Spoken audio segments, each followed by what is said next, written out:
Acredito que esteja. E aí, tá aparecendo gravando aí para vocês? Foi, apareceu. Olá, pessoal, tudo bem? Vamos começar com a nossa próxima trilha do EP2. Hoje o tema é execução trabalhista.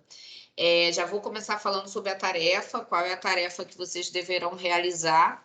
Eu coloquei um caso concreto, tá? Esse caso concreto, eu venho até mencionando abaixo do caso concreto, porque eu sei que a execução é um tema um pouquinho mais complexo, né?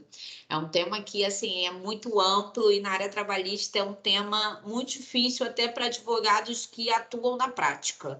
Tem gente que, infelizmente, ainda não sabe lidar muito com execução. E isso é um perigo muito grande na área trabalhista, porque na área trabalhista, infelizmente, nós temos geralmente uma pessoa jurídica no polo da ação e muitas das vezes essa pessoa jurídica não arca com a sua obrigação de pagar, né? Não arca ali com o pagamento do título executivo judicial e isso vai ensejar, às vezes, um longo processo de execução. E, então, eu tive cuidado de colocar uma questão e abaixo colocar um simples gabarito com o foco do tema e depois eu trago a estrutura da peça. Então, já dizendo aqui, informando, ratificando, vou ratificar que sempre no início das trilhas eu vou falar qual é a atividade. A atividade será uma peça, será os embargos à execução, será o embargos à execução. Então, você irá fazer esse embargos, conhecido também como embargos do devedor, e eu já trouxe a estrutura. Vai pegar o caso, já tem ali mais ou menos a matéria de mérito, a matéria que você precisa atacar, e aí você consegue desenvolver, não precisa copiar de lugar nenhum. Seguindo a estrutura, seguindo ali o mini gabarito que eu já disponibilizei, você consegue realizar sozinho. Mas lógico que eu vou te ajudar aqui, né? Senão não teria necessidade de ter a trilha. Então, vamos lá. Por que execução é um tema muito difícil? Vamos primeiro fazer um resumo aqui da fase de um processo, das fases de um processo trabalhista. Como é que um processo trabalhista começa? Petição inicial e termina com a sentença. Como é que se chama essa fase? Fase de conhecimento. Pode ser que tenha fase recursal, pode ser que não tenha fase recursal. Pode ser, por exemplo, que nós tenhamos uma sentença homologatória de um acordo realizado na audiência de conciliação. Então, a área trabalhista, eu nunca tenho como falar para o cliente se o processo dele vai demorar ou se o processo dele vai ser rápido. Porque, às vezes, na audiência de conciliação já se realiza um acordo e nós temos ali uma sentença homologatória, temos um título executivo judicial passível ali de execução. Por que execução? Porque significa pagamento. Eu costumo sempre dizer que a palavra execução, no processo do trabalho, significa pagamento. Quando eu digo que vamos iniciar um processo de execução, é porque o executado será citado para efetuar o pagamento da quantia, que foi simplesmente ali liquidada, que foi devidamente homologada numa situação de um acordo. Então, eu tenho a possibilidade de ter um título executivo judicial logo no início do processo, com um acordo devidamente realizado e homologado pelo Poder Judiciário. Como eu tenho a possibilidade de ter uma sentença ali no final do processo de conhecimento, após a audiência de conciliação, instrução e julgamento, e aí o juiz vem e profere a sentença no final do processo de conhecimento. Vamos relembrar as fases do processo de conhecimento trabalhista. Petição inicial distribuída, a gente sabe que a reclamada será notificada, subsintente que ela foi notificada 48 horas após a sua postagem. Por que a gente precisa entender sobre notificação na área trabalhista? Porque no processo civil a gente tem o hábito de chamar de citação. Na Justiça do Trabalho já é diferente, porque no processo civil a gente tem a figura do oficial de justiça na fase de conhecimento, já no processo do trabalho nós não temos necessariamente o oficial de justiça entregando a notificação. Nós temos uma mera notificação postal enviada pelo correio, caso não seja possível notificar via postal, aí cita-se por edital, exceto no rito sumaríssimo, que não cabe citação por edital. Então, no rito ordinário cabe citação por edital, mas no rito sumaríssimo não. Nos procedimentos especiais também cabe citação por edital. Então, notifica-se a reclamada, ela é notificada com antecedência de pelo menos 5 dias antes da audiência de conciliação. Quando ela é notificada, ela já sabe que tem que apresentar defesa. Onde que se apresenta a defesa? Na audiência de conciliação após a tentativa de acordo recusada. O que acontece na audiência de conciliação? Pregão, chamam as partes para comparecer à audiência. Depois nós temos ali a leitura da petição inicial, depois a oitiva do autor, primeiro se ouve o autor, depois se ouve a reclamada na figura do preposto, depois a oitiva das testemunhas, primeiro as testemunhas do autor, depois as testemunhas do réu, depois os advogados vão falar em razões finais, 10 minutos para cada advogado. Catiane, você está falando da audiência de instrução já, sim. A de conciliação, você tem a petição inicial lida, tem a tentativa de acordo, depois da tentativa de acordo não realizada, nós temos a apresentação da defesa, depois nós iniciamos ali a audiência de instrução e julgamento. Tem a réplica, o advogado do autor se manifesta sobre a defesa apresentada, inicia-se a fase de instrução e julgamento, para chegar na tão esperada sentença. Então, deixa eu só recapitular aqui, para quem não pegou o raciocínio. Petição inicial distribuída, notificação expedida, audiência de conciliação, pregão, petição inicial é lida pelo juiz, leitura da petição inicial, tenta o acordo, não tem acordo, abre-se a defesa. Quando abre a defesa, o advogado do autor fala em réplica, a réplica geralmente é oral, em audiência. Caso não seja possível, aí o juiz vai adiar, vai dar prazo para o advogado do autor falar sobre a contestação em réplica, mas caso seja possível, vai ter ali já uma réplica em audiência. Se a audiência for una, se convola para instrução e julgamento, oitiva do autor, depois oitiva da reclamada na figura do seu preposto. Entra ali as testemunhas, primeiro as testemunhas do autor, depois as testemunhas do réu, razões finais dos advogados, 10 minutos para cada um, e depois a segunda tentativa de acordo, e nós temos a tão esperada sentença. Por que você está falando de fase de conhecimento se a gente está falando que quando eu tenho execução, geralmente eu tive uma fase de conhecimento.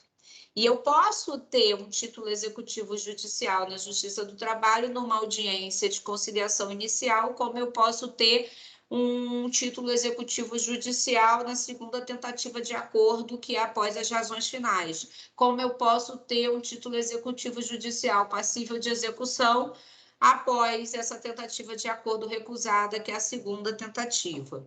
Gente, no processo civil, quando eu falo de execução, eu falo de um título executivo extrajudicial. Eu falo de um título executivo fora do Poder Judiciário. Quando eu falo de um título executivo judicial no processo civil, eu falo de um cumprimento de sentença, que não deixa de ser uma execução para muitos doutrinadores, é execução. Nós estamos falando de execução, porque execução significa pagamento. Só que quando eu tenho um título judicial no processo civil, eu entro com cumprimento de sentença. Quando eu tenho um título extrajudicial, eu entro especificadamente com processo de execução.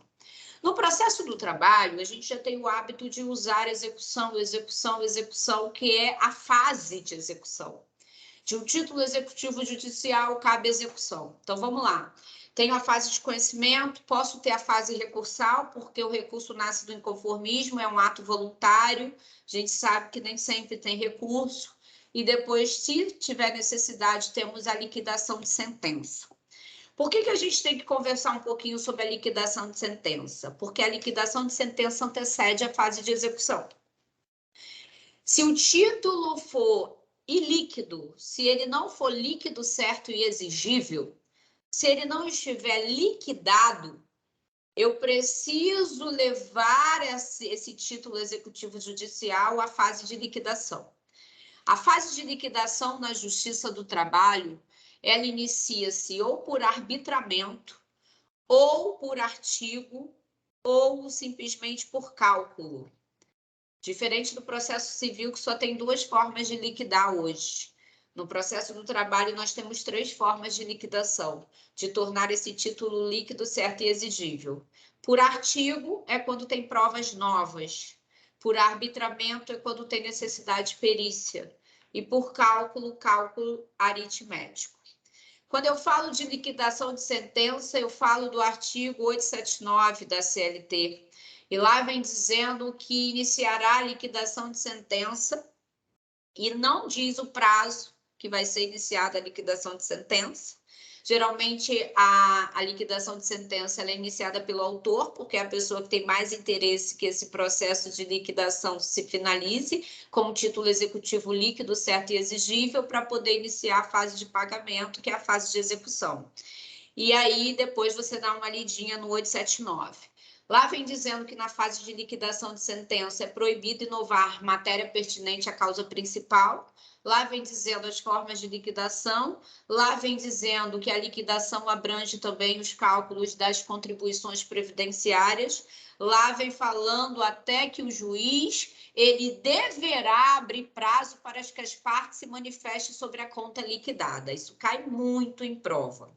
Antigamente, antes da reforma trabalhista, quando o processo voltava para a vara, por exemplo, ele estava em recurso, ele voltava para a vara para a fase de liquidação de sentença para poder ter o pagamento. O juiz, ele abria prazo para as partes apresentarem os cálculos, porque 99% das liquidações são por cálculos aritméticos, e aí eles apresentavam os cálculos, o juiz, com assessoria do auxiliar da justiça, com certeza, que é o contador, ele analisa esses cálculos e ele verifica qual é o cálculo que deve ser homologado, ou então ele vai proferir ali o cálculo dele, homologando o que ele entende correto. Então, o autor apresenta os cálculos, o réu apresenta os cálculos, os autos vão conclusos para o juiz, para que ele venha proferir uma decisão interlocutória sobre a conta liquidada. Aí ele diz assim, elaborada a conta e tornada-se líquida no valor de R$100 mil. Então, aquilo que era ilíquido se tornou líquido. A sentença, ela estava no valor de 90, só que como teve recurso, os recursos demoraram, houve juros e correção monetária, houve ali incidência de honorários. Quando vai liquidar, o que era 90 virou 100, virou 120. Então, é por isso que a fase de liquidação é muito importante, ela antecede a fase de execução. E aí nós temos o título executivo líquido certo e exigível a partir do momento que essa fase de liquidação finaliza. Questão de prova. Antigamente, o juiz ele homologava a conta e tornava-se líquida e ele tinha uma faculdade de abrir prazo para as partes se manifestarem sobre a conta que ele entendeu correta. Então, antigamente, ele poderia abrir prazo para as partes se manifestarem sobre a conta liquidada. Hoje, ele deverá abrir prazo para as partes, e esse prazo é comum, tá? Então, cuidado, porque ele deverá abrir prazo para as partes. A OAB adora brincar sobre isso. Por que você está conversando sobre a liquidação de sentença? Simplesmente porque ela vai impactar na execução. Não adianta eu te ensinar a execução se você não sabe liquidação de sentença ou se esqueceu de liquidação de sentença. Olha o que eu disse para você. O juiz deverá abrir prazo para as partes se manifestarem sobre a conta liquidada. Então, Catiane é autora. Catiane discorda de 100 mil. Catiane entende que é 120. Quando o juiz abre prazo para que eu me manifeste sobre a conta liquidada de 100 mil, eu tenho que me manifestar, porque eu estou inconformada com o cálculo da liquidação. Então, eu tenho que informar esse meu inconformismo, eu tenho que consignar esse meu inconformismo, porque a decisão que homologa a liquidação é uma decisão interlocutória. E as decisões interlocutórias na Justiça do Trabalho, de acordo com o princípio da irrecorribilidade das decisões interlocutórias, são irrecorríveis de imediato. E, em regra, eu não posso recorrer de imediato. Eu tenho que esperar até a sentença ali para recorrer. E se tratando de execução, a mesma coisa. Eu não posso entrar com recurso de imediato de uma decisão interlocutória. Gente, a fase de liquidação de sentença não quer dizer que é uma sentença sendo proferida, não. Sentença eu vou ter no final da execução. O juiz, ele profere 2 sentenças, uma na fase de conhecimento e outra na fase de execução, quando ele for extinguir a execução, seja pelo pagamento ou seja por uma prescrição intercorrente, tendo em vista que não se achou bens, não se achou ali como penhorar e como satisfazer a obrigação. Então, não confunda, a liquidação de sentença, ele não está dando uma sentença, ele está decidindo uma situação incidente no curso do processo. O processo ainda vai continuar. Então, quando ele diz homologa a conta e torna líquida no valor de 100 mil, ele hoje obrigatoriamente tem que abrir prazo para as partes se manifestarem sobre a conta liquidada, sob pena de preclusão. Catiane, então quer dizer que se você não se manifestar nesse momento, você não pode discutir na execução? Isso mesmo, eu não posso discutir na execução. Se eu não me manifestar da conta liquidada, se eu não consignar o meu inconformismo, se eu simplesmente não trouxer o objeto da discordância, o artigo 879 diz que eu simplesmente terei a preclusão. Isso acontece demais na prática. As pessoas não se manifestam na liquidação e depois entra com impugnação à execução. Depois entra com embargos à execução, discordando do valor da execução. Se você na liquidação se calou, aceitação tácita. Lógico que eu estou falando aqui de pessoas que participaram da liquidação, né? Não é ninguém externo. Não é um terceiro que não fazia parte do processo e depois teve um bem penhorado sem ter feito parte do processo. Lógico que esse daí vai poder entrar com embargos de terceiro, porque ele era externo à relação e ninguém nunca chamou ele a lide, mas simplesmente ele teve um bem penhorado indevidamente, não sendo legítimo para configurar naquela execução. Eu estou dizendo que as pessoas que participaram da liquidação de sentença, se elas forem intimadas a se manifestar sobre a conta liquidada e não se manifestaram, hoje, pela CLT, com a reforma trabalhista, subsentende que houve a preclusão, aceitação tácita. Gente, processo é isso, tu teve a oportunidade de se manifestar, você não se manifestou, direito não é para quem dorme, né? Todo mundo aprendeu isso desde a introdução ao estudo do direito, desde lá do primeiro período. E aí, a OAB vem cobrando muito isso, os concursos vêm cobrando muito isso. E muitas das vezes, a gente, quando vai responder uma execução, é matéria de defesa de quem está respondendo, de chegar e falar assim, ó, o embargo de execução dele não tem que ser conhecido, tendo em vista que não preenche o requisito de admissibilidade, pois ele não se manifestou na liquidação de sentença. Ele simplesmente teve oportunidade, se calou. Automaticamente, os embargos à execução não pode ser julgado, porque não preenche o requisito de admissibilidade para ser conhecido. Primeiro tinha que impugnar a conta liquidada, para depois simplesmente embargar a execução. Entenderam até aí? Bate palminha se vocês entenderam, por favor. Eu estou falando um pouquinho, né? Todo mundo sabe que eu sou um pouco acelerada, mas eu estou falando porque tem muita coisa. Já abro para você, tá, Ítalo? É porque, de repente, a tua dúvida eu ainda vou tirar. Mas guarda aí que eu acho que você levantou a mão errado, né? Você ia bater palminha. Espero que tenha sido isso. Depois de homologada a conta e tornada-se líquida, abre prazo para as partes se manifestarem sobre o objeto da discordância sob pena de preclusão. Aí vai iniciar a fase de execução. Como é que se inicia a fase de execução na prática dentro de uma forma assim, coerente? Né? Os executados participando do processo de execução, mas já tinham participado do processo de conhecimento e da fase recursal, caso tenha tido fase recursal. Eles serão citados por oficial de justiça, artigo 880 até o artigo 884, eu quero que vocês... para ler, é obrigatório. Eu quero que você leia o 884 também, porque ele fala dos embargos à execução. Mas não lê agora, não. Isso aí é depois. Agora a gente aprende aqui na prática e depois você só reforça aí no código. O 880 vem dizendo, iniciada a execução, ou seja, começou o processo de execução depois da liquidação de sentença. Você vê que até a ordem do código é assim, 879, liquidação de sentença, depois o 880, que começa a execução. Então, como é que funciona? Citado o executado, vou falar de uma forma prática, estamos aqui em prática trabalhista. Citado o executado pelo oficial de justiça, é obrigatório ser por pelo oficial de justiça, CLT fala sobre isso, tá lá. A citação é realizada pelo oficial de diligência, como ele era conhecido antigamente.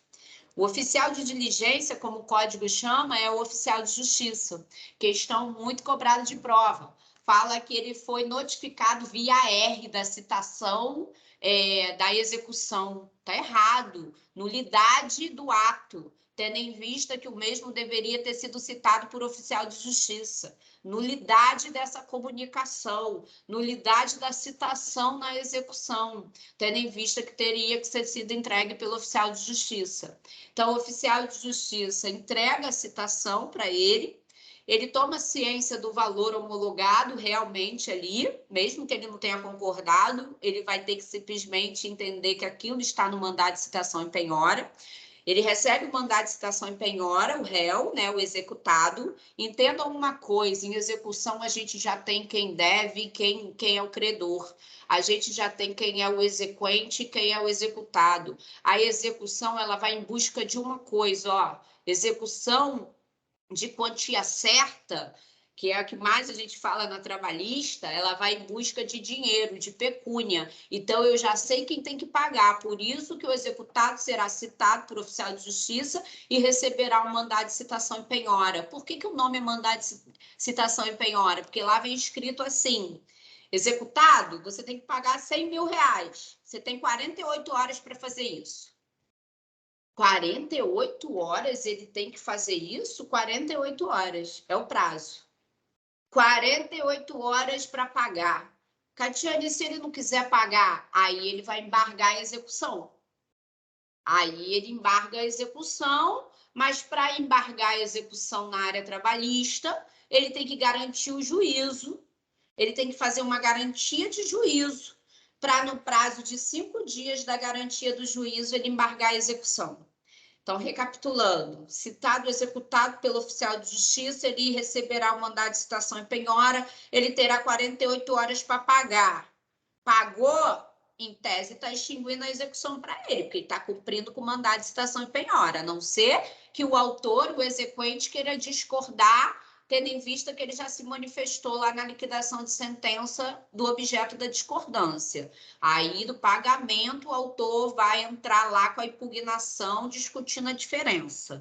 Mas, se ele pagar e o autor aceitar o pagamento, está tudo certo, extingue-se a execução. Mas vamos supor que ele não pague, que é o que acontece, né? Saber trabalhar assim é mole. A gente tem que saber trabalhar quando ele não paga. E aí, quando ele não paga, ele vai chegar para você, que é advogado dele, e vai falar: Cristiana, eu não quero pagar. E aí? Aí a Cristiana vai falar: então você vai ter que garantir o juízo. Você vai ter que garantir o juízo para a gente embargar a execução. O que é a garantia do juízo? Depositar a quantia do mandado de citação em penhora.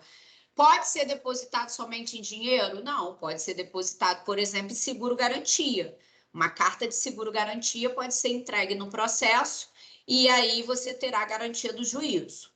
Garantido o juízo, você terá um prazo de 5 dias para embargar a execução.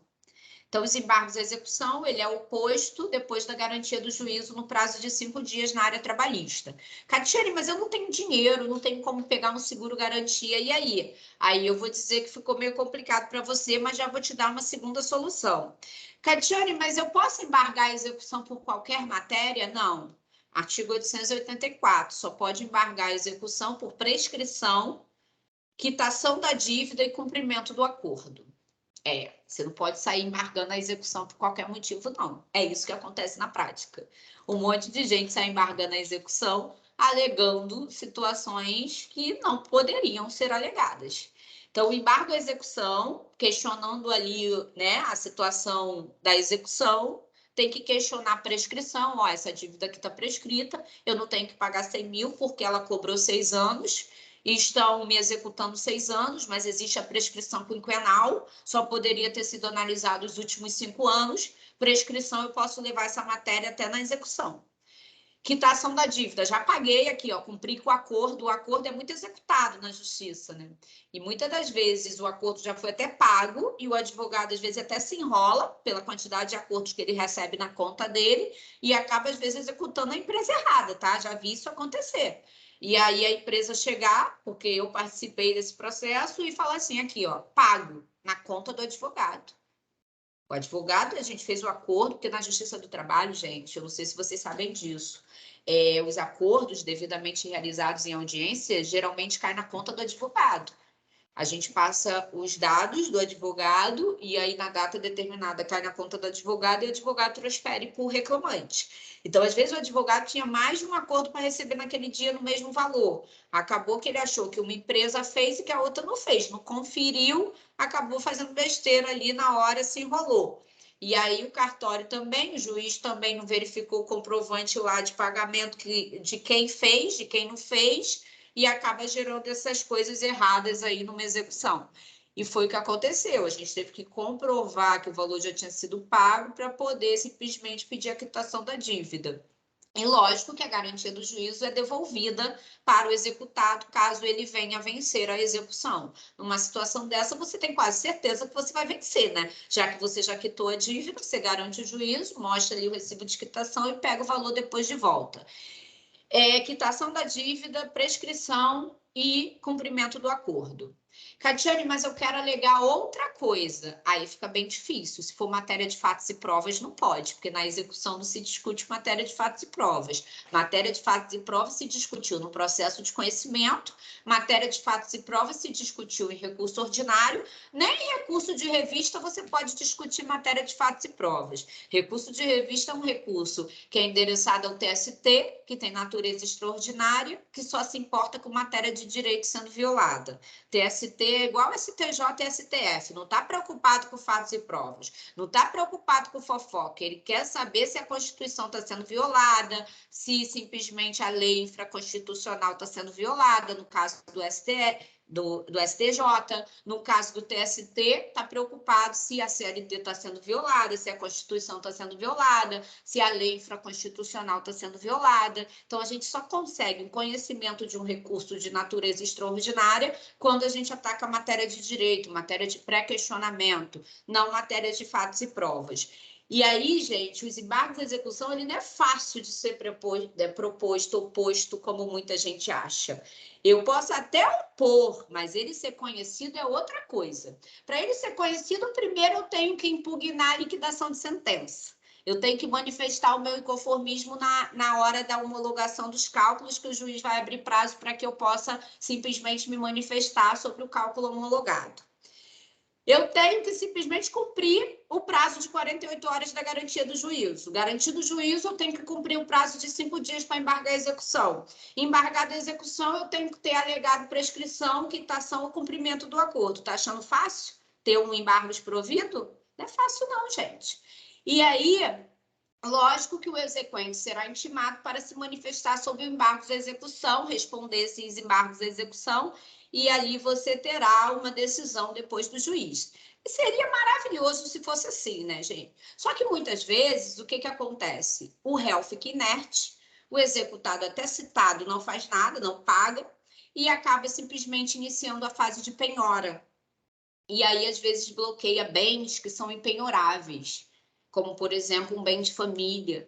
Acaba se bloqueando situações que estão lá no artigo, macete.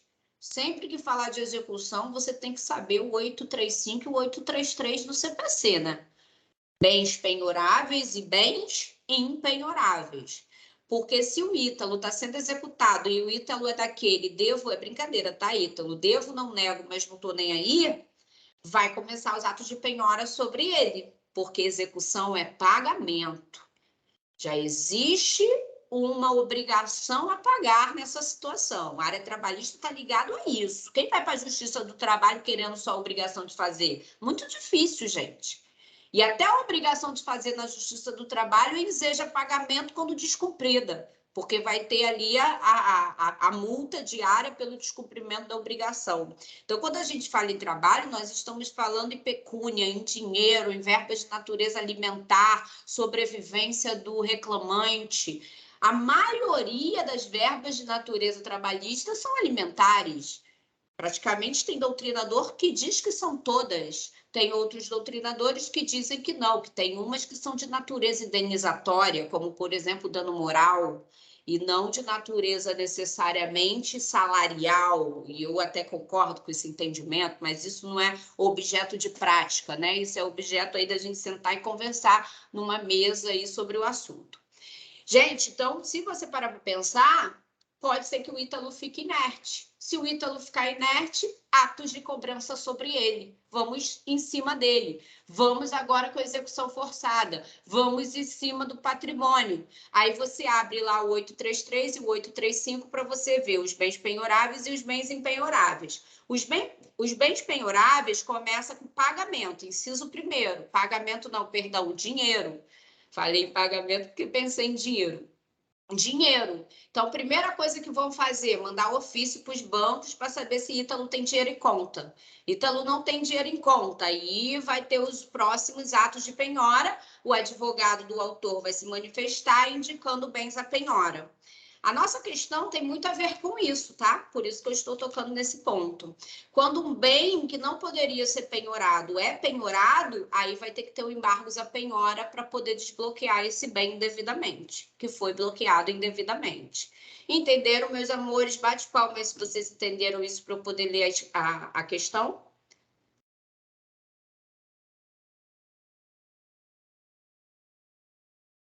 Entenderam que quando citado não faz nada, fica inerte, começa a penhora. Oi, Júlio? Eu não sei aonde faz esse negócio de palminha, não. Eu tento me bater, mas eu não sei, não. Vou te ensinar depois, Júlio. Deixa eu falar rapidinho. A gente assistiu uma audiência, foram várias audiências, né? Aqui na 7ª Vara. E aí, no final, a juíza ela sempre perguntava ao advogado da parte, né? Se ela autorizava uma eventual execução. E na ata da audiência sai lá, né? Que foi autorizado pela parte, nos termos do 878 da CLT, uma eventual execução. Porque lá diz que é de ofício se a parte não tiver acompanhada de advogado, né? Sim, perfeito. O princípio do juiz postulante e a parte está sem advogado, né? Ele pode ficar sem advogado até grau de TRT, a gente sabe disso.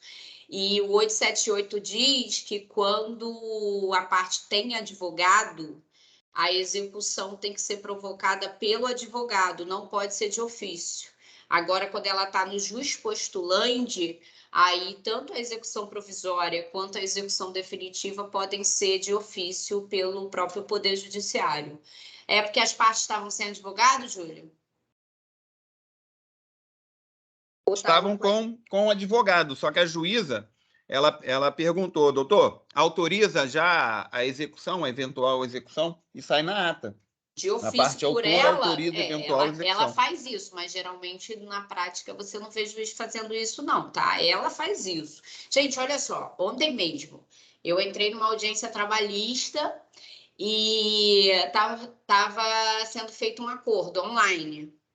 E aí o conciliador, que era a semana de conciliação da Justiça Trabalhista, tá? Semana de conciliação é tipo um mutirão de acordo, entra uma audiência e sai outra. E todas as audiências de ontem eram de execução. Ué, na execução tem conciliação? Tem. Lê o artigo que eu pedi para você ler. Lá vem dizendo que pode ter uma audiência em sede de execução. Eu não ia entrar nesse mérito agora, quem fez processo do trabalho comigo, né, recurso e execução, a gente conversou sobre isso. Pode ser que o Júlio chegue para mim e fale assim, Catiele, eu não tenho dinheiro, não tem como eu pagar isso aí, não tem como eu embargar a execução, não tem como entrar com uma exceção de pré-executividade, porque não tem matéria de ordem pública. Quando você não tem como garantir o juízo na execução, nos embargos da execução, uma saída é a exceção de pré-executividade.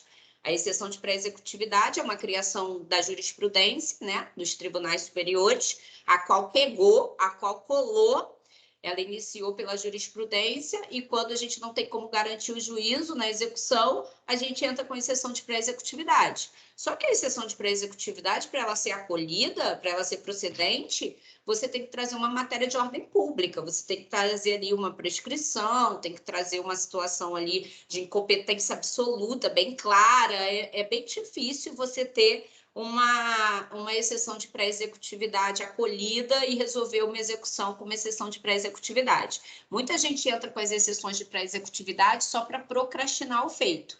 Ela tem muito intuito protelatório na execução. Então, eu chego para o Júlio e falo, ó, posso até entrar com a exceção de pré-executividade para a gente ganhar tempo, mas, na verdade, não vai adiantar muita coisa, porque ela não vai ser conhecida, ela não vai ser ali julgada da forma que te favorece. Aí Júlio fala assim, o que eu posso fazer? Você pode simplesmente me autorizar a pedir uma audiência na execução, só que você tem que estar disponível a fazer um parcelamento.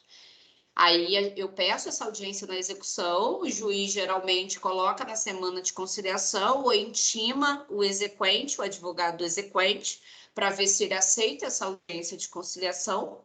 Geralmente tem juiz que intima, tem juiz que já marca direto. E na audiência de conciliação na execução, a gente tenta fechar um acordo.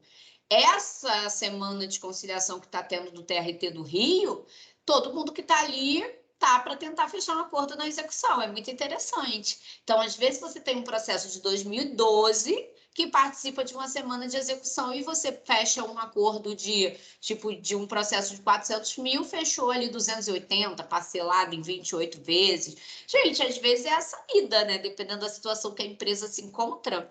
Eu assisti uma vez que vocês, não só eu, como vocês ficariam, eu fiquei com um pouquinho um pouquinho só de invejinha do advogado, mas lógico que é invejinha boa, né? Invejinha branca, porque eu acho que todo mundo que trabalha direito, todo mundo que dá o seu melhor, todo mundo que é profissional, tem que ser reconhecido mesmo, tem que simplesmente pegar a parte boa da advocacia, porque os bons pegam a parte boa. Advogado é difícil? Pode ser que sim, mas será que temos aí no mercado bons, excelentes? Ou os medianos andam aí se misturando com os bons e excelentes, né? É uma coisa que a gente precisa repensar. Mas, mudando de assunto aqui para ir no foco, ele fechou um acordo de 1.100.000. Acordo de 1.100.000. Acredita? Acredito. Justiça do Trabalho, gente, tem ações milionárias. Fechou um acordo de 1.100.000. O processo era de 2010. Parcelado aí, acho que foi em 20 vezes, na conta do advogado da empresa. Então, assim, quando vocês quiserem, pode buscar saber quando tem essa semana de conciliação, geralmente é no TRT do Rio, tá?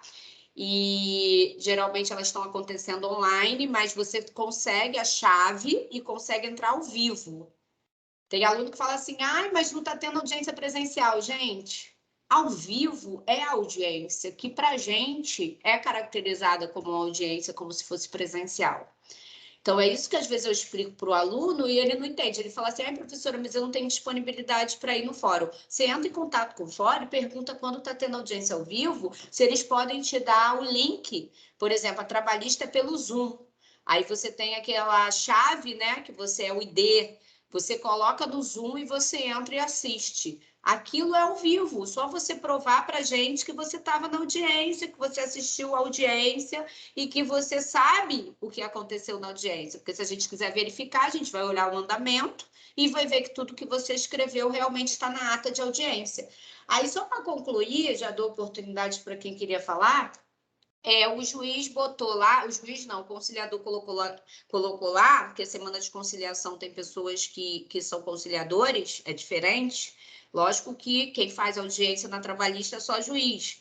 Nós temos ali o conciliador, e o conciliador colocou lá o acordo sem multa. Aí, na hora, eu li assim, eu falei, ué, acordo sem multa? Na Justiça do Trabalho a gente não vê isso. Aí a advogada do autor estava ligada, aí ela falou assim, você está botando o acordo sem multa? E o réu falou assim, não, mas não precisa de multa. Não, precisa sim. Não, mas já tem bem penhorado. Olha só, já tinha um bem penhorado, que era um escritório, um imóvel que era do escritório. Aí, não, mas já tem bem penhorado, você já tem garantia. Se a gente não cumprir com o acordo, o bem não vai ser desbloqueado. Gente, muito interessante, porque você está na execução, você não está no processo de conhecimento. E aí, se eu fosse ela, eu também faria o que ela fez. Ela falou assim, não, eu quero multa, porque quem me garante que você vai cumprir com as parcelas? Eu quero multa, eu nunca vi na Justiça do Trabalho um acordo sem multa. E aí ficou aquele debate. Então, é isso que traz prática para você. Aí você, às vezes, quer assistir uma audiência gravada, que já está ali 2 anos e que você assiste sempre a mesma coisa. Então, gente, faz um esforcinho, tenta assistir, porque você aprende. Muita coisa é prática, muita coisa é vivência, muita coisa não é o que está dentro da legislação no nosso dia a dia. Esse exemplo que o Júlio deu, isso é prática. O 878 trata da redação na sua literalidade, mas a Justiça do Trabalho aplica da forma que ela entende mais proveitosa. Ah, mas isso viola o 878? Não, porque entenda uma coisa, quando tem execução, já tem quem é vencedor e quem é perdedor. Quando tem execução, a Justiça está em busca do pagamento. Ah, mas isso fere o princípio da imparcialidade? Não, já tem devedor e já tem credor. Tanto que tem vários doutrinadores que falam sobre isso, que a justiça ela acaba parecendo que está em prol do exequente. Mas não é que ela parece que está em prol do exequente, porque numa execução eu já tenho ali quem deve. Então, quem deve acaba sofrendo mais com a execução. E aí, gente, deixa eu ler só aqui o caso, que eu abro para as perguntas, e quem precisar sair, sai. Deixa eu compartilhar aqui com vocês. Eu já fiz mastigadinho aqui, tá? Porque eu sabia que o tema é complexo e que eu não conseguiria ficar aí com vocês. Tá aparecendo, gente? Fala aí para mim.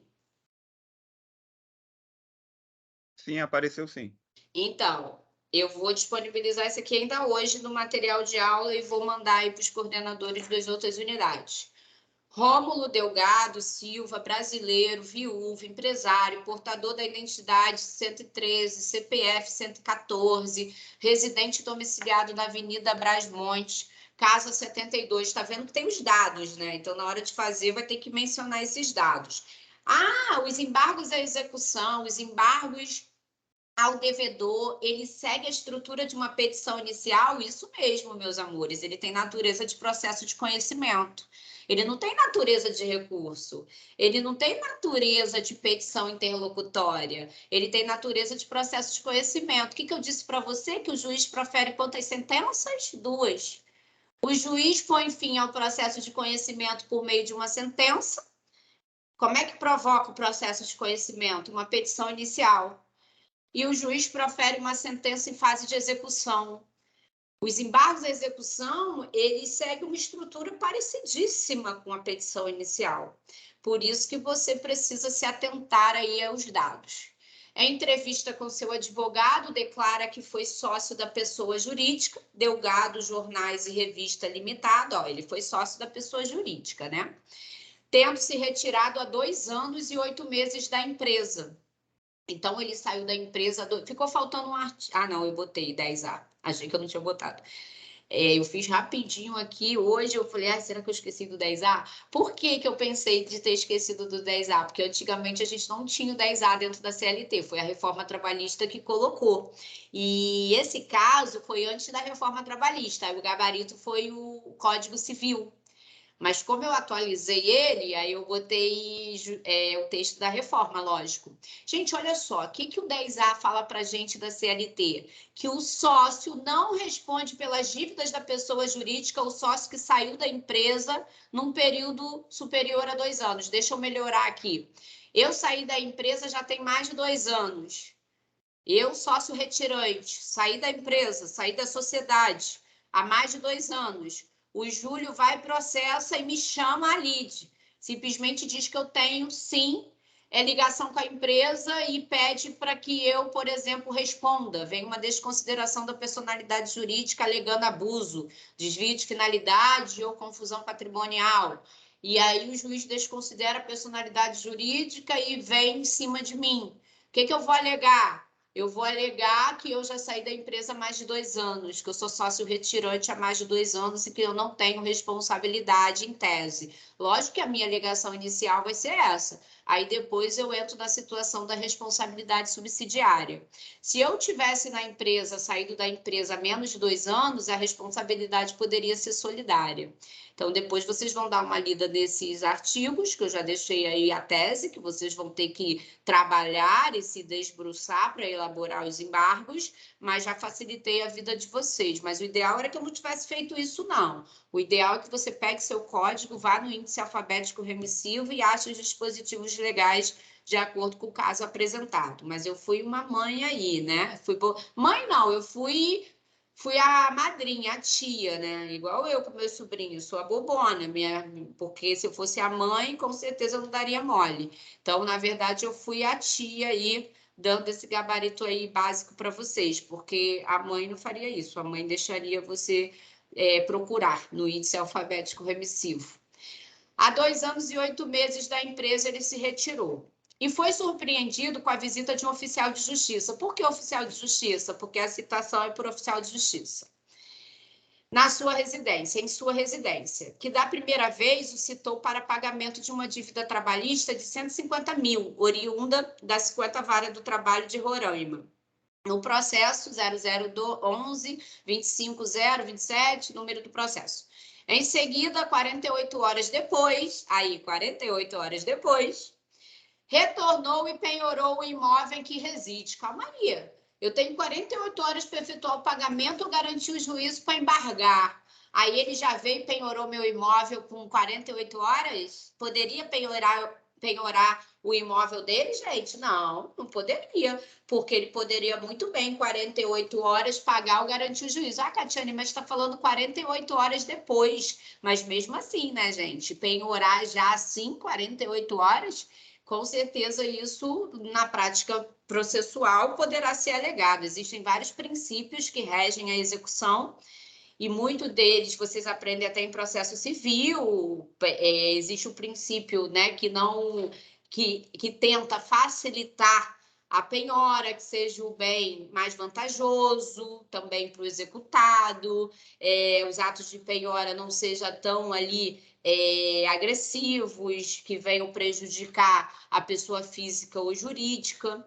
E na trabalhista, principalmente, porque muitas das vezes você executa uma pessoa jurídica que está em funcionamento.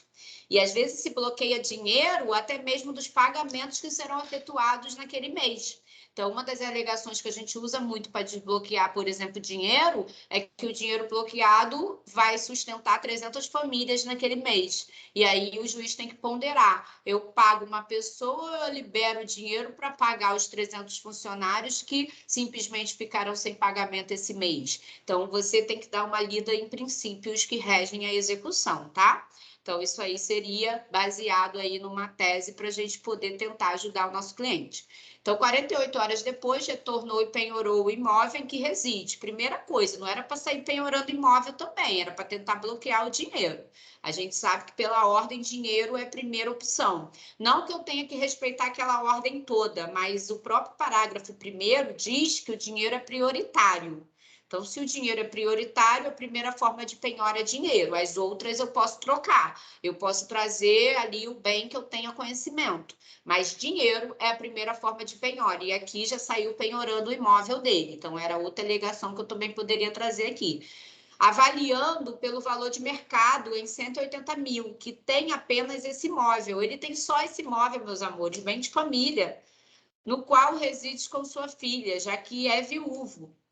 O oficial de justiça informou que há uma execução movida pela ex-empregada Sônia Cristina de Almeida contra a empresa que, por não ter adimplido a dívida, gerou o direcionamento da execução contra os sócios, que foi ao fórum e fotocopiou todo o processo. Agora entrega ao advogado, que nas contas homologadas, sem que a parte contrária tivesse vista, conta homologada, sem que a parte contrária tivesse vista. Eu não preciso colocar aí no gabarito essa situação, tá? Isso aí eu não botei porque eu trouxe só o mérito no gabarito.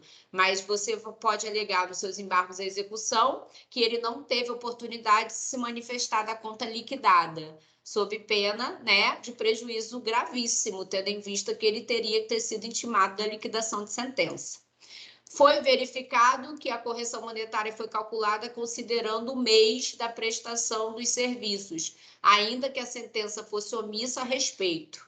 Está errado?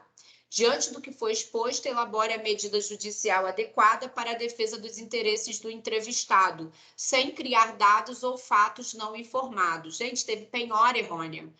Não é embargos à execução o nome, é embargos ao devedor, que é uma espécie de embargos à execução. Então, o embargos à execução que eu disse para você, que só pode atacar prescrição, quitação ou cumprimento, é quando você simplesmente quer discutir aquela citação que você recebeu e que já tem dívida paga, cumprida ou prescrita. Aqui, a gente está falando de uma penhora errônea, o meio de defesa é a espécie embargos ao devedor. Caiu na prova, da penúltima prova da ordem, numa questão discursiva, foi esse assunto. Nós tivemos vários alunos aqui que realizaram, foi o penúltimo exame, não foi esse último, não. Embargos de devedor, embargos à execução, dirigido à Vara do Trabalho de Roraima, com indicação do processo, qualificação do embargante, impossibilidade de execução do ex-sócio, apresentação da tese que o embargante não pode ter a execução direcionada contra si, pois se retirou da sociedade há mais de 2 anos, como eu já havia comentado. Alegação do bem de família, apresentação da tese que é bem de família, não passível de penhora, conforme a Lei 8.009, que é a Lei do Bem de Família, correção monetária, alegação que a correção monetária deveria ser calculada pelo índice do mês seguinte ao da prestação de serviço, conforme a súmula 381. E vai alegar também a matéria processual sobre a falta de oportunidade de se manifestar na liquidação de sentença, que o juiz deveria ter aberto prazo para que as partes se manifestassem sobre a conta liquidada, já que o texto considerou a personalidade jurídica e a execução estava recaindo sobre os sócios, e não foi feito pelo Poder Judiciário, violando o artigo 879 da CLT, que foi alterado com a reforma trabalhista e traz traz a obrigação, perdão, falei possibilidade, não é mais possibilidade, traz a obrigação do judiciário intimar a parte para se manifestar sobre a conta liquidada, objeto da discordância. Aí depois eu trago para você a estrutura, tá? Para você não ficar chateado aí e ficar sem saber como fazer, pegando o modelo de internet. Ninguém tem que pegar... Ah, gente, teve um errozinho aqui, já ajeitei, por isso que eu nem salvo logo o PDF, ó. Estrutura. Ao juízo vai para a vara do trabalho. Quem julga o processo de execução é a vara. Se o processo começou na vara, ele vai voltar para a vara. Se o processo começou no TRT, ele vai voltar para o TRT. Então, é sempre o órgão que recebeu o processo. Nome completo do embargante. Reparem como é que é o embargos. Eu coloco todas as informações de uma petição inicial. Eu coloco todas as informações de uma petição inicial. Qualificação completa, né? Praticamente aí do embargante. Reparem que eu chamo ele de embargante. Embargos, embargante e embargado. Coloco aqui que vem perante Vossa Excelência, através do seu advogado e infracinado, ajuizar. Catiane, em vez de ajuizar, eu poderia colocar opor? Com certeza. Até botei em caixa alta para você. Ação de embargos à execução, porque os embargos à execução é o gênero, mesmo que seja embargos ao devedor, é um embargos à execução, com pedido de efeito suspensivo. Você vai pedir para suspender a penhora, para suspender os efeitos da penhora, para paralisar os atos de penhora, para paralisar os atos de cobrança. Então, precisa ter o efeito suspensivo aí sendo acolhido. A gente sabe que na Justiça do Trabalho a regra é o efeito devolutivo, ou seja, eu simplesmente tenho uma execução provisória permitida no processo do trabalho. No processo civil é diferente, né? Os recursos, em regra, são dotados de duplo efeito, salvo exceções. Aqui, na Justiça do Trabalho, os recursos e as impugnações são dotadas de efeito meramente devolutivo. A gente precisa pedir o efeito suspensivo para paralisar os atos de cobrança. Gente, o efeito suspensivo é isso, paralisa os atos de cobrança, paralisa os atos de penhora, até decisão final da execução. Movida por, aí você bota, aí eu coloquei para vocês as preliminares. Embargos à execução é igual contestação na parte de preliminares. Você vai trazer a matéria de defesa em preliminares. Aí eu coloquei exemplo aqui, né? Precisa da petição inicial, se a empresa decretou falência, alegação de incompetência da Justiça do Trabalho, nulidade da citação. Você poderia mencionar em preliminares. Aí, vamos analisar. Tem alguma defesa de preliminar nesse caso? Aparentemente, não. Ah, Catiane, eu não poderia colocar da liquidação de sentença em preliminar? Poderia. Vou até acrescentar aqui. Eu não coloquei? Vou até acrescentar aqui. Da liquidação de sentença. Você poderia falar sobre a liquidação de sentença que não houve a oportunidade de se manifestar sobre a conta liquidada, que é um requisito de admissibilidade. A gente sabe que é um requisito de admissibilidade para a execução, para a resposta à execução. Depois eu retifico aqui. Então, o que a gente pode botar em preliminar nesse nosso caso? Da liquidação de sentença. E aí a gente vai mencionar que não houve oportunidade do executado se manifestar sobre a conta liquidada, e isso acabou trazendo prejuízos aí diante da penhora errônea realizada. Depois você vai abrir um tópico que é chamado do título executivo judicial. Você vai trazer que é um título executivo judicial, no valor tal, tipo um resuminho.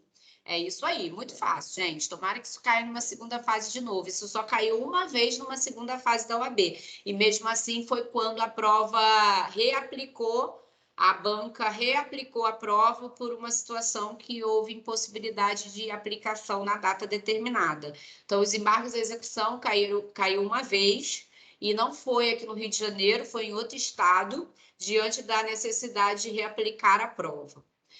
Eu acho muito tranquilo, não tem como errar isso aqui, não. Para você é fácil. Não, gente, para você também porque você não treina. Se você treinar, você vai ver que fica mais tranquilo. Depois que você faz tipo um resumo dos fatos, porque o título executivo é isso, trazer ali os fatos da execução.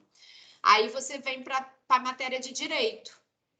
Matéria de direito, aí eu te dou alguns exemplos, que geralmente vem numa execução. Impugnação aos cálculos da liquidação, excesso de execução, empenhorabilidade do salário. Nossa, é muito salário hoje bloqueado em sede trabalhista.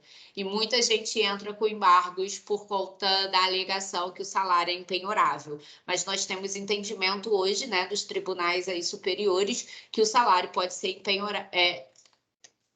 penhorado para dívidas trabalhistas, tendo em vista que as dívidas trabalhistas têm natureza salarial. E a gente sabe que, geralmente, o judiciário vem aí limitando essa penhora a 30% dos rendimentos do executado. Então, hoje, alegar empenhorabilidade salarial está bem complexo, nem sempre você consegue. Mas, lógico que, como advogado, você tem que fazer uma busca jurisprudencial daquele tribunal a qual você simplesmente vai embargar a execução, ver o que ele faz, o que ele simplesmente profere nas decisões. Gente, aprenda uma coisa, tem situações que você vai ter que ler jurisprudência. Outro dia eu peguei um caso que eu li 128 jurisprudências, porque o caso simplesmente não é baseado no direito abstrato, ou seja, na norma abstrata prevista em lei. Não é baseado dentro da legislação abstrata, ele é baseado no entendimento jurisprudencial. E de 128 jurisprudências, só 3 se encaixavam naquela situação. Não é de natureza trabalhista, é de natureza civil. Então, muitas das vezes, para você fazer um trabalho processual, uma defesa, uma apresentação de um recurso, uma interposição de um recurso, uma oposição de um embargos, você vai ter que estudar a jurisprudência. E um tema que eu gosto muito é esse, empenhorabilidade do salário. Depende da parte que eu estou advogando. Se eu advogar para o autor, eu tenho um certo posicionamento. Se eu advogar para o réu, eu tenho outro posicionamento. E a jurisprudência dá respaldo para isso. Por mais que a gente tenha uma jurisprudência dominante, a gente tem jurisprudência que traz o assunto ali para controvérsia. Ou seja, se tem direito controvertido, eu consigo ficar discutindo ainda e ainda tenho esperança de poder mudar a jurisprudência no Brasil. Então, os advogados, ele tem esse intuito, né, de discutir a matéria e simplesmente uniformizar a jurisprudência no Brasil. É um tema que a gente tem uma uniformização? Não. Em penhorabilidade salarial ainda não temos. impenhorabilidade ao bem de família, impenhorabilidade do faturamento da empresa, inexistência de grupo econômico, muitas vezes se executa falando que é grupo econômico, por isso que eu botei aí. A ausência de instauração de incidente de desconsideração da personalidade jurídica, eu adoro essa. Gente, posso alegar isso aqui? Catiane sabia que poderia, mas a banca não botou? Porque está dizendo que está indo nos sócios, mas cadê? Não menciona que teve desconsideração da personalidade jurídica, né? Não menciona que foi acolhido a desconsideração. Então, pode ser sim, se você colocar, não vai ficar errado não, mas a banca não mencionou como gabarito, tá bom? Se você reparar, a questão não fala sobre isso. Você poderia mencionar que não teve ali o incidente de desconsideração para poder recair direto na pessoa do sócio, que quem tinha que estar sendo executado é a pessoa jurídica. Não houve a comprovação do artigo 49A, 50 do Código Civil, que fala sobre o abuso, sobre desvio de finalidade, confusão patrimonial, não existia necessidade de desconsiderar a personalidade jurídica, e aí você entra na tese, que eu acho muito interessante esse assunto, a gente poderia até marcar uma palestra sobre a desconsideração da personalidade jurídica na Justiça do Trabalho, pegar outro professor do Direito Civil e a gente debater esse assunto, porque no Direito Civil nós temos esse assunto muito rígido dentro do Código Civil, a partir do artigo 49A. Na CLT é um assunto novo, que foi instituída com a reforma e que tem muitas dúvidas ainda, né? Os próprios advogados acabam realizando totalmente errado o incidente de desconsideração da personalidade jurídica no processo do trabalho. E aí a gente pode marcar um dia para falar sobre isso. Inaplicabilidade da multa, efeito suspensivo cabível ao embargo, tudo isso você pode alegar na matéria de direito. Eu fiz isso porque eu sei que você um dia pode precisar de um auxílio. E, infelizmente, a internet não te dá nenhum modelo, às vezes, bom, né? Te dá, às vezes, modelo errado. E aí eu preferi fazer dessa forma e você guardar para você, se você precisar um dia. Dos pedidos, poderia ser da conclusão. E aqui eu venho te falando como é que você vai fazer o pedido. Reparem que eu botei um ao lado do outro, porque você pode estar na prova da OAB, então não pode ser um abaixo do outro. Na vida prática, você tem duas opções, botar um abaixo do outro, ou você pode fazer um parágrafo inteiro. Tem embargos de execução que eu faço um parágrafo, tipo, requer que Vossa Excelência e faça o pedido num parágrafo só, sem botar número, porque o pedido não é grande, o pedido é um pedido pequeno. Agora, se for um pedido grande, como esse exemplo que eu dei para vocês, trazendo as possibilidades que você poderá trazer nos embargos de execução de pedido, eu faria um pedido um abaixo do outro. Tá? Mas como na prova da ordem você não pode pular linha, geralmente você pula poucas linhas só para não ficar grudado os textos, o pedido deve ser um ao lado do outro, separado por ponto e vírgula, do jeito que eu estou mostrando aí para vocês. Dá-se a causa, o valor deu, mas tem valor de causa? Tem, porque você simplesmente tem que colocar o valor aí da execução. É uma petição inicial, gente. É uma petição inicial, só não tem requerimento de provas, porque nessas... Desculpa. Você não terá audiência. A audiência poderá acontecer como não acontecer. A regra é que não tem audiência. Então, você pode sim pedir provas para apresentar provas em execução, mas isso é muito difícil, não é algo que é comum, porque você já tem ali um título executivo transitado em julgado passível somente de cobrança, tá? A prática, às vezes, traz algumas coisas que eu preciso falar para depois você não falar, mas você falou errado. Não. Pode ser que tenha uma prova nova que venha impactar e, na prática, acaba aí sendo levada em consideração. Já aconteceu de uma execução, o executado pagar direto ao exequente, o exequente não falar para o advogado e o advogado continuar ali com a execução, acreditando que o valor não estava sendo pago. Então, infelizmente, tem coisas assim bem desagradáveis. Infelizmente, a gente acaba se deparando com essas coisas, tá bom? Por isso que é importante fazer o contrato de honorários, por isso que é importante, às vezes, cair na sua conta, você indicar seu nome para recebimento, para não acontecer esse tipo de situação. Gente, eu espero que vocês tenham gostado. Quem tiver alguma dúvida pode perguntar. eu vou disponibilizar esse material para vocês hoje, tá bom? E os outros materiais já estão disponibilizados para quem é de Caxias. Das outras unidades, os coordenadores vão receber hoje também, que eu vou enviar praticamente agora, só terminar a trilha. Alguém quer tirar alguma dúvida? Consegui responder a dúvida de quem brigar. A Júlia aprendeu a bater palminha. Ah, gente, obrigada. Palminha, coração, sabe que eu adoro coração, né, gente? Olha, eu tô chateada, hein? Só tem aí 15 alunos participando. Tô chateada com vocês. Não com vocês, com os colegas que não vieram me prestigiar aí na trilha. Obrigada, Vivi. Obrigada, Cris. Cris também sempre presente. E Júlio, Maria, sempre vocês, né? Vocês são tão de parabéns. Vocês vão com certeza fazer a diferença. Eu tenho certeza disso. Gente, deixa eu compartilhar uma coisa com vocês aqui que eu acho que tem tudo a ver com o núcleo de prática jurídica. Saiu o resultado da OAB segunda-feira, né? E, por exemplo, eu recebi notícia de muitos aprovados, graças a Deus, aqui no nosso NPJ, muitos alunos aprovados, muito feliz. Eu confesso que, segundo, eu estava com a cara inchada, que eu até chorei. Que a gente conhece a luta, a história de cada um, e isso emociona com certeza o professor, né? Você leva nosso nome, leva o nome da instituição, leva o meu, mas é algo que é inexplicável, não é para encher. Não é para encher o papo, não, porque é verdade. Quem estava comigo segunda sabe quanto que eu estava apreensiva com o resultado. Mas, infelizmente, tem gente que fica aí faltando um pontinho que eu digo 1/10, né? Ponto não, até me expressei aqui errado. Tem gente que ficou com 5,9, 1/10, isso é a realidade da prova. Então, para quem pretende fazer a segunda fase, tem que ter preparo, porque muita gente não chegou na pontuação, muita gente que eu digo dentro de um todo, tá? Não estou falando quem fez necessariamente a área X, muito pelo contrário. Eu sou uma pessoa que eu sempre digo para os meus alunos da NPJ, vocês têm que se preparar, vocês têm que treinar, vocês têm que simplesmente dominar o tempo, porque um dos fatores que mais reprova é não saber dominar o tempo. Hoje, na minha turma da unidade de Campo Grande, um aluno fez prática constitucional.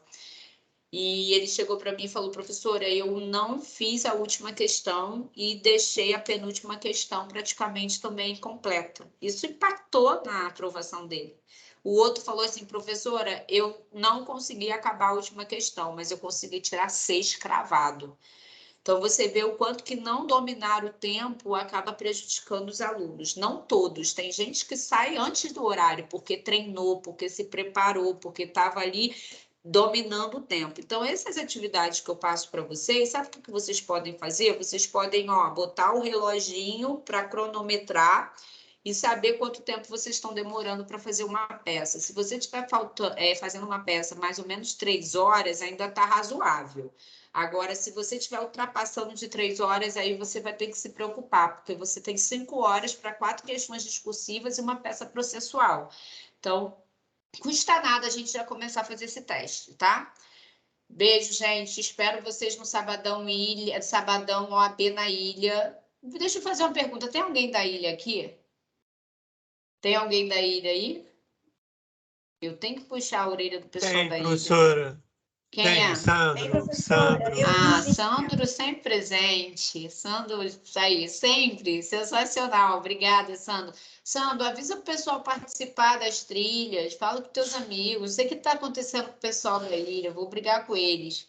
Professora, eu também. Quem não está... Virgínia, parabéns. Obrigada pela sua presença. Conversa com os alunos, tá bom? Hoje nós tivemos uma visita ao Tribunal Marítimo e tinham poucos alunos da ilha, então visita é muito boa, os alunos adoraram a visita hoje de Caxias. Nós teremos a visita da OAB Rio, a OAB Rio é muito bom, muito sensacional, a gente é muito, assim, recebido de uma forma muito carinhosa pela OAB Rio, eles já estão contando com a nossa presença, disponibilizaram 500 vagas, vai Ilha, vai Caxias, então eu espero que vocês compareçam lá, é um lugar lindo para tirar foto, mas não é só para tirar foto não, tá, gente? É para poder aprender muito, é muito aprendizado aprendizado. Tem gente que hoje no Tribunal Marítimo aprendeu uma outra área que nem sabia que existia, uma nova oportunidade da advocacia. Às vezes a gente fica limitado a um ramo, porque todo mundo vai para aquele ramo, e a oportunidade às vezes está num ramo que pouca gente, né, que poucos profissionais se interessam.